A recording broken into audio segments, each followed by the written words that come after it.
అందరికీ నమస్కారం. Big shock ఇచ్చిన సీఎం, రాష్ట్ర వ్యాప్తంగా ఈ పథకం రద్దు. అప్డేట్ అయితే రావడం జరిగింది. దానికి సంబంధించిన వివరాలు ఈ వీడియోలో తెలుసుకుందాము. వీడియో స్కిప్ చేయకుండా పూర్తిగా చూడండి, అప్పుడే కంప్లీట్ ఇన్ఫర్మేషన్ అయితే అర్థమవుతుంది. అలాగే మొదటిసారి మన ఛానల్ చూస్తున్న వారు తప్పకుండా సబ్స్క్రైబ్ చేసుకోండి ఫ్రెండ్స్. ఇంక వివరాల్లోకి వెళ్ళిపోదాం.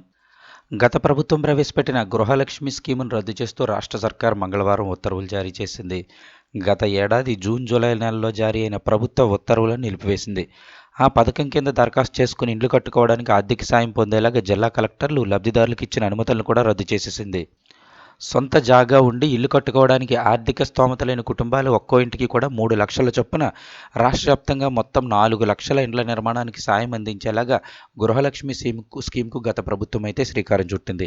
ఈ పథకం అమలుకు మార్గదర్శకాలు కూడా జారీ చేసింది. అయితే చాలా కుటుంబాలు ఆన్లైన్ ద్వారా దరఖాస్తు చేసుకున్నాయి. జిల్లా కలెక్టర్ల నుంచి 2,12,000 పైగా కుటుంబాలకు శాంక్షన్ల ఆర్డర్లు కూడా జారీ అయ్యాయి.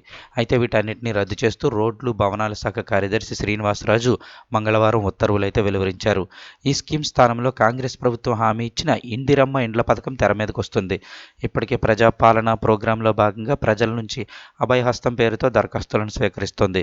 సొంత జాగా ఉండి ఇల్లు కట్టుకోవడానికి స్తోమత లేని పేద కుటుంబాలు ఒక్కో ఇంటికి 5 లక్షల చొప్పున ఆర్థిక సాయం చేయనున్నట్లు 6 గ్యారంటీలలో హామీ ఇచ్చింది.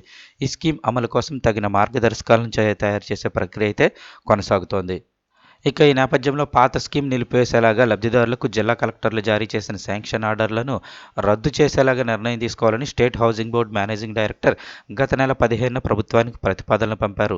దీన్ని పరిగణలోకి తీసుకున్న రాష్ట్ర ప్రభుత్వం గత ఏడాది జూన్ 21న రోడ్లు భవనాల శాఖల ద్వారా గృహలక్ష్మి స్కీమ్ను ప్రవేశపెడుతున్నట్లు ఇచ్చిన ఉత్తర్వులు జీవో నెంబర్ 25 మార్గదర్శకాలను ఖరారు చేస్తూ గత ఏడాది జూలై 31న వెలువరించిన ఉత్తర్వులను జీవో నెంబర్ 33 రద్దు చేస్తున్నట్లు మంగళవారం వెలుగులోకి వచ్చిన తాజా ఉత్తర్వుల్లో పేర్కొన్నారు. లబ్ధిదారులకు కలెక్టర్ ఇచ్చిన శాంక్షన్ ఆర్డర్లను కూడా రద్దు చేయడంతో ఇప్పుడు అభయహస్తం కింద వచ్చిన దరఖాస్తులను పరిశీలించి ప్రభుత్వం మళ్లీ నిర్ణయం తీసుకోనుంది.